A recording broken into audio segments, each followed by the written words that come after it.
أعوذ بالله من الشيطان الرجيم. بسم الله الرحمن الرحيم. الحمد لله الذي أنزل على عبده الكتاب ولم يجعل له عوجا قيما لينذر بأسا شديدا من لدنه ويبشر المؤمنين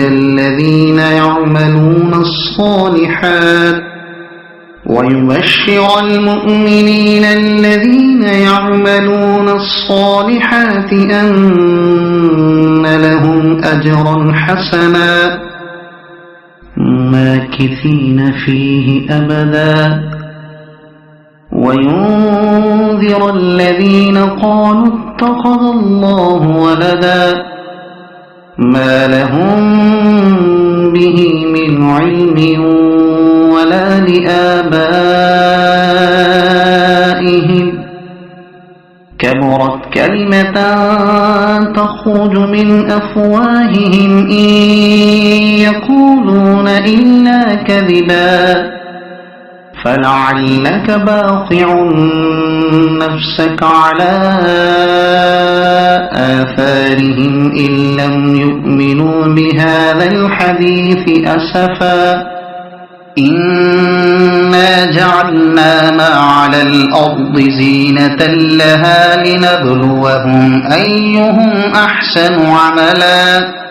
وإنا لجاعلون ما عليها صعيدا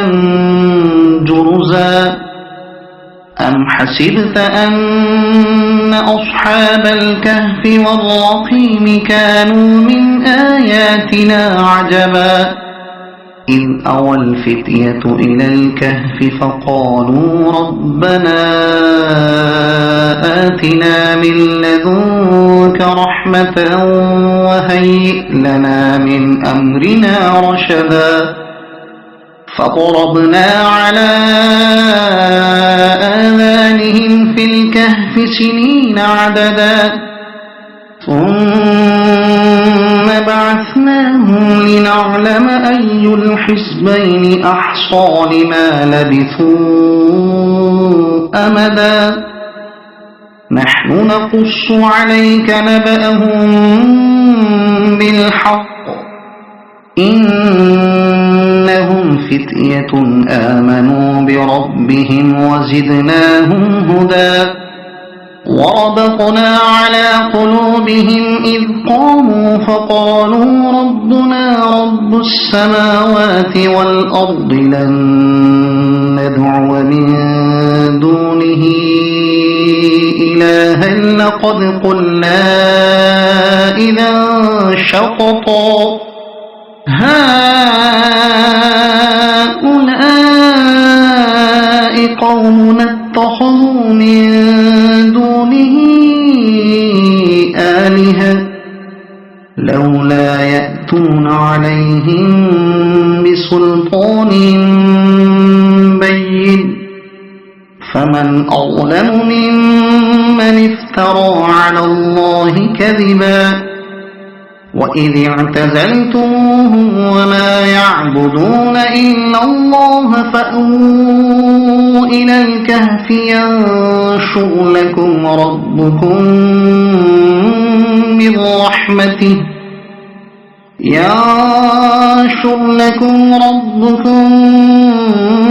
من رحمته ويهيئ لكم من أمركم مرفقا وترى الشمس إذا طلعت تزاور عن كهفهم ذات اليمين وإذا غربت تقرضهم ذات الشمال وهم في فجوة منه ذلك من آيات الله من يهد الله فهو المهتد ومن يضلل فلن تجد له وليا مرشدا وتحسبهم أيقاظا وهم رقود نقلبهم ذات اليمين وذات الشمال وكلبهم باسط ذراعيه بالوصيد لو اطلعت عليهم لوليت منهم فرارا ولملئت منهم رعبا وكذلك بعثناهم ليتساءلوا بينهم قال قائل منهم كم لبثتم قالوا لبثنا يوما أو بعض يوم قالوا ربكم أعلم بما لبثتم فابعثوا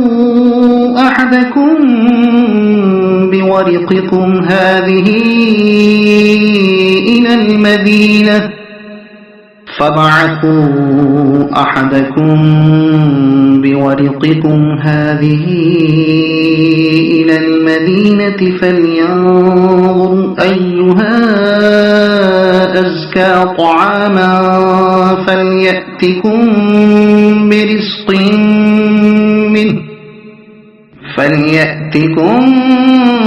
برزق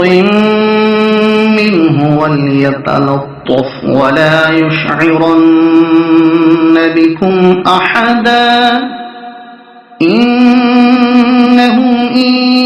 يظهروا عليكم يرجموكم أو يعيدوكم في ملتهم ولن تفلحوا إذا أبدا وكذلك أعثرنا عليهم ليعلموا أن وعد الله حق وأن الساعة لا ريب فيها إذ يتنازعون بينهم أمرهم فقالوا بنوا عليهم بنيانا ربهم أعلم بهم قال الذين غلبوا على أمرهم لنتخذن عليهم مسجدا سيقولون ثلاثة رابعهم كلبهم ويقولون خمسة سادسهم كلبهم رجما بالغيب ويقولون سبعة وثامنهم كلبهم قل ربي أعلم بعدتهم ما يعلمهم إلا قليل فلا تمار فيهم إلا مراء ظاهرا ولا تستفت فيهم منهم أحدا ولا تقولن لشيء إني فاعل ذلك غدا إلا أن يشاء الله واذكر ربك إذا نسيت وقل عسى أن يهديني ربي لأقرب من هذا رشدا ولبثوا في كهفهم 300 سنين وازدادوا 9 قل الله أعلم بما لبثوا له غيب السماوات والأرض أبصر به وأسمع ما لهم من دونه من ولي ولا يشرك في حكمه أحدا واتل ما أوحي إليك من كتاب ربك لا مبدل لكلماته ولن تجد من دونه ملتحدا واصبر نفسك مع الذين يدعون ربهم بالغداة والعشي يريدون وجهه ولا تعد عيناك عنهم تريد زينة الحياة الدنيا ولا تطع من أغفلنا قلبه عن ذكرنا واتبع هواه وكان أمره فرطا وقل الحق من ربكم فمن شاء فليؤمن ومن شاء فليكفر إنا أعتدنا للظالمين نارا أحاط بهم سرادقها وإن يستغيثوا يغاثوا بماء كالمهل يشوي الوجوه بئس الشراب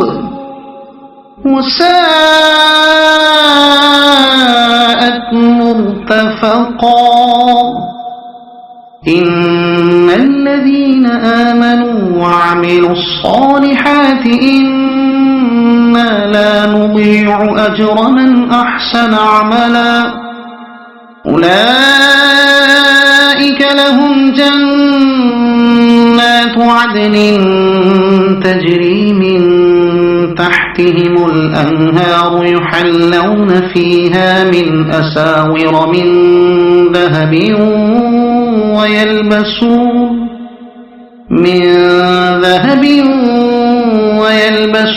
ثيابا خضرا من سندس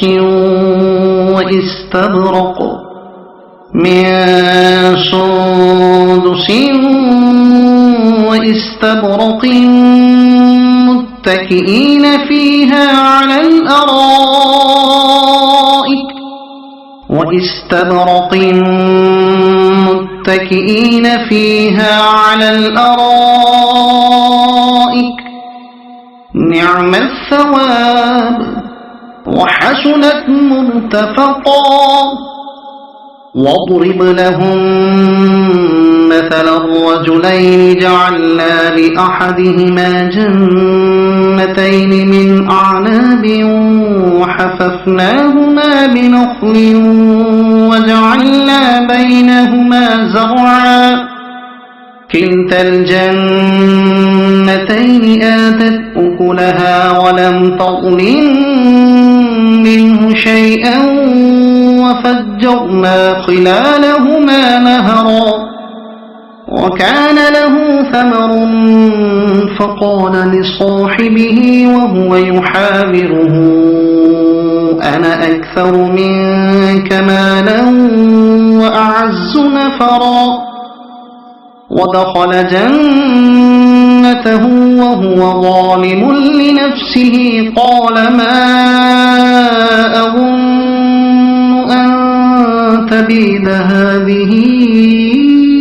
أبدا وما أظن الساعة قائمة ولئن رددت إلى ربي لأجدن خيرا منها منقلبا قال له صاحبه وهو يحاوره أكفرت بالذي خلقك من تراب ثم من نطفة ثم سواك رجلا لكن هو الله ربي ولا أشرك بربي أحدا ولولا إذ دخلت جنتك قلت ما شاء الله لا قوة إلا بالله إن ترني أنا أقل منك مالا وولدا فعسى ربي أن يؤتيني خيرا من جنتك ويرسل عليها حسبانا من السماء فتصبح صعيدا زلقا أو يصبح ماؤها غورا فلن تستطيع له طلبا وأحيط بثمره فأصبح يقلب كفيه على ما أنفق فيها وهي خاوية على عروشها ويقول يا ليتني لم أشرك بربي أحدا ولم تكن له فئة ينصرونه من دون الله وما كان منتصرا هنالك الولاية لله الحق هو خير ثوابا وخير عقبا واضرب لهم مثل الحياة الدنيا كماء أنزلناه من السماء فاختلط به نبات الأرض فأصبح هشيما تذروه الرياح وكان الله على كل شيء مقتدرا المال والبنون زينة الحياة الدنيا والباقيات الصالحات خير عند ربك ثوابا وخير أملا ويوم نسير الجبال وترى الأرض بارزة وحشرناهم فلم نغادر منهم أحدا وعرضوا على ربك صفا لقد جئتمونا كما خلقناكم أول مرة بل زعمتم أن لن نجعل لكم موعدا ووضع الكتاب فترى المجرمين مشفقين مما فيه ويقولون يا ويلتنا ما لهذا الكتاب لا يغادر صغيرة ولا كبيرة إلا أحصاها ووجدوا ما عملوا حاضرا ولا يظلم ربك أحدا وإذ قلنا للملائكة اسجدوا لآدم فسجدوا إلا إبليس كان من الجن ففسق عن أمر ربه أفتتخذونه وذريته أولياء من دوني وهم لكم عدو بئس للظالمين بدلا ما أشهدتهم خلق السماوات والأرض ولا خلق أنفسهم وما كنت متخذ المضلين عضدا ويوم يقول نادوا شركائي الذين زعمتم فدعوهم فلم يستجيبوا لهم وجعلنا بينهم موبقا ورأى المجرمون النار فظنوا أنهم واقعوها ولم يجدوا عنها مصرفا ولقد صرفنا في هذا القرآن للناس من كل مثل وكان الإنسان أكثر شيء جدلا وما منع الناس أن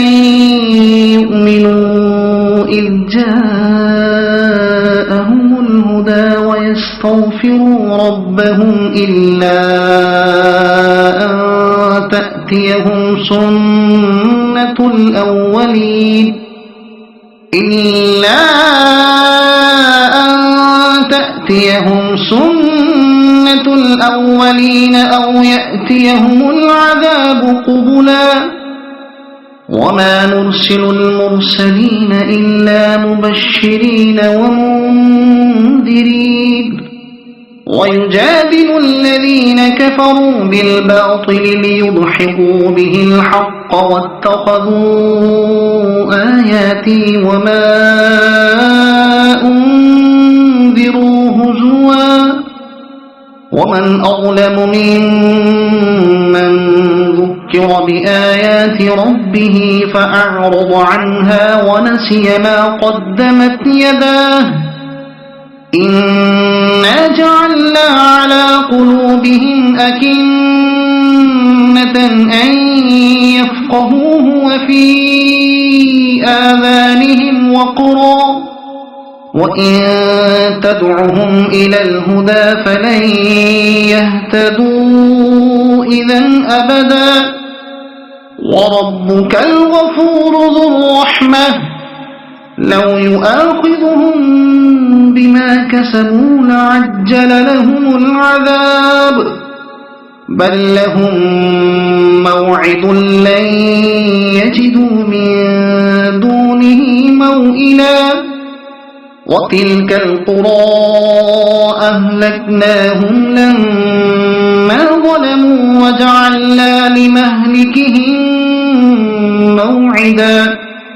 وإذ قال موسى لفتاه لا أبرح حتى أبلغ مجمع البحرين أو أمضي حقبا فلما بلغا مجمع بينهما نسيا حوتهما فاتخذ سبيله في البحر سربا فلما جاوزا قال لفتاه آتنا غداءنا لقد لقينا من سفرنا هذا نصبا قال أرأيت إذ أوينا إلى الصخرة فإني نسيت الحوت وما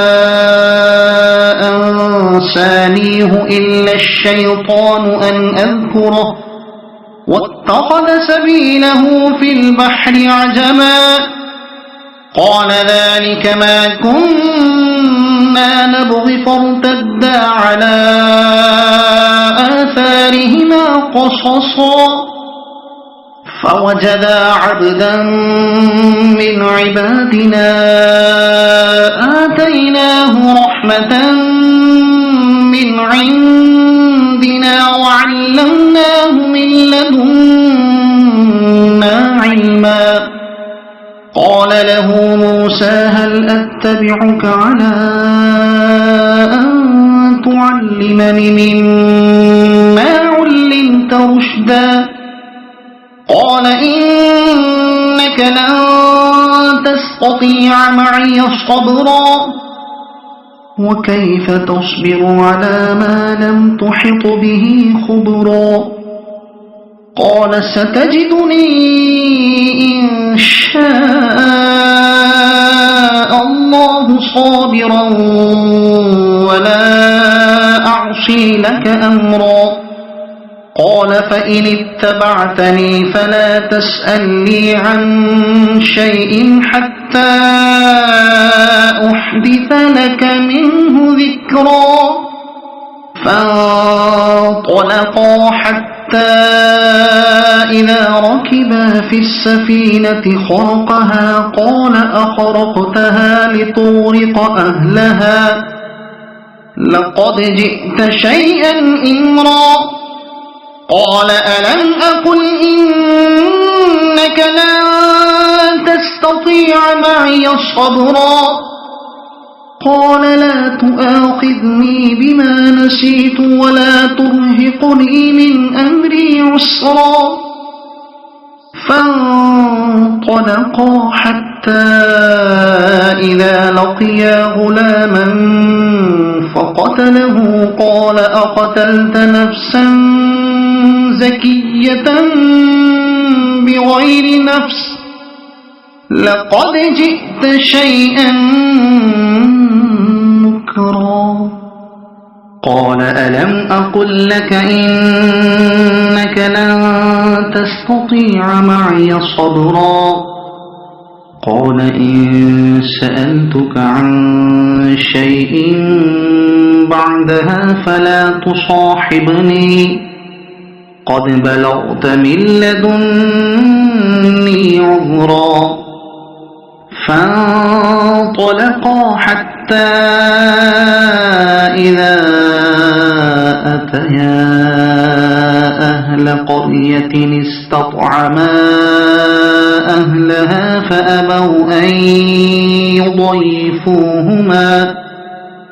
فأبوا أن يضيفوهما فوجدا فيها جدارا يريد أن ينقض فأقامه قال لو شئت لاتخذت عليه أجرا قال هذا فراق بيني وبينك سأنبئك بتأويل ما لم تستطع عليه صبرا أما السفينة فكانت لمساكين يعملون في البحر فأردت أن أعيبها وكان وراءهم ملك يأخذ كل سفينة غصبا وأما الغلام فكان أبواه مؤمنين فخشينا أن يرهقهما طغيانا وكفرا فأردنا أن يبدلهما ربهما خيرا منه زكاة وأقرب رحما وأما الجدار فكان لغلامين يتيمين في المدينة وكان تحته كنز لهما وكان أبوهما صالحا فأراد ربك أن يبلغا أشدهما ويستخرجا كنزهما رحمة من ربك وما فعلته عن أمري ذلك تأويل ما لم تستطع عليه صبرا ويسألونك عن ذي القرنين قل سأتلو عليكم منه ذكرا إنا مكنا له في الأرض وآتيناه من كل شيء سببا فأتبع سببا إنا مكنا له في الأرض وآتيناه من كل شيء سببا فأتبع سببا حتى إذا بلغ مغرب الشمس وجدها تغرب في عين حمئة ووجد عندها قوما قلنا يا ذا القرنين إما أن تعذب وإما أن تتخذ فيهم حسنا قال أما من ظلم فسوف نعذبه ثم يرد إلى ربه فيعذبه عذابا نكرا وأما من آمن وعمل صالحا فله جزاء الحسنى وسنقول له من أمرنا يسرا ثم أتبع سببا حتى إذا بلغ مطلع الشمس وجدها تطلع على قوم لم نجعل لهم من دونها سترا كذلك وقد أحطنا بما لديه خبرا ثم أتبع سببا حتى إذا بلغ بين السدين وجد من دونهما قوما لا يكادون يفقهون قولا قالوا يا ذا القرنين إن يأجوج ومأجوج مفسدون في الأرض فهل نجعل لك خرجا على أن تجعل بيننا وبينهم سدا قال ما مكني فيه ربي خير فأعينوني بقوة أجعل بينكم وبينهم ردما آتوني زبر الحديد حتى إذا ساوى بين الصدفين قال انفخوا حتى إذا جعله نارا قال آتوني أفرغ عليه قطرا فما استطاعوا أن يظهروا وما استطاعوا له نقبا قال هذا رحمة من ربي فإذا جاء وعد ربي جعله دكاء وكان وعد ربي حقا وتركنا بعضهم يومئذ يموج في بعض ونفخ في الصور فجمعناهم جمعا وعرضنا جهنم يومئذ للكافرين عرضا الذين كانت أعينهم في غطاء عن ذكري وكانوا لا يستطيعون سمعا أفحسب الذين كفروا أن يتخذوا عبادي من دوني أولياء إنا أعتدنا جهنم للكافرين نزلا قل هل ننبئكم بالأخسرين أعمالا الذين ضل سعيهم في الحياة الدنيا وهم يحسبون أنهم يحسنون صنعا أولئك الذين كفروا بآيات ربهم ولقائه فحبطت أعمالهم فلا نقيم لهم يوم القيامة وزنا ذلك جزاؤهم جهنم بما كفروا واتخذوا آياتي ورسلي هزوا إن الذين آمنوا وعملوا الصالحات كانت لهم جنات الفردوس نزلا خالدين فيها لا يبغون عنها حولا قل لو كان البحر مدادا لكلمات ربي لنفد البحر قبل أن تنفد كلمات ربي ولو جئنا بمثله مددا قل إنما أنا بشر مثلكم يوحى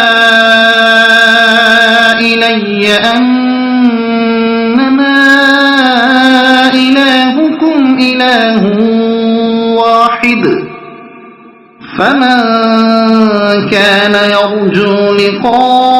لقاء ربه فليعمل عملا صالحا ولا يشرك بعبادة ربه أحدا. صدق الله العظيم.